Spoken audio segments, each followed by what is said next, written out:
আমরা আপনাদের অবহিত করার জন্য জানাই যে গতকাল 15ই আগস্ট 2026 শনিবার দুপুর 12টার সময় গমস্তাপুর ইউনিয়নের 6 নম্বর ওয়ার্ডে অবস্থিত নো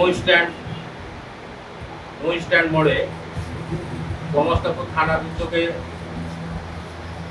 আইন শৃঙ্খলা পরিস্থিতির উন্নতির লক্ষ্যে একটি উঠোন বৈঠক অনুষ্ঠিত করেন গমস্তাপুর থানার ভারপ্রাপ্ত কর্মকর্তা নুরে আলম। তিনি ওই উঠোন বৈঠকে আমরা দেখেছি যে উনি অতিথি হিসাবে নিষিদ্ধ ঘোষিত সংগঠন আওয়ামী যুবলীগের গমস্তাপুর উপজেলার সহসভাপতি জান্নাতুল ফেরদৌস মধুকে অতিথি হিসাবে তার পাশে রেখে বক্তব্য প্রকাশ করেন।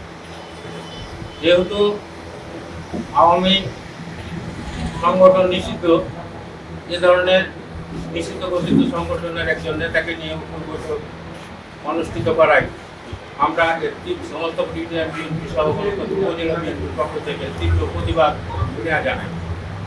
সাথে সাথে আমরা যে ধরনের কার্যকলাপে অংশগ্রহণ করার জন্য আমরা গমস্তাপুর থানার ভারপ্রাপ্ত কর্মকর্তা নুরে আলমের অনতি বিলম্বে প্রত্যাহার দাবি করি।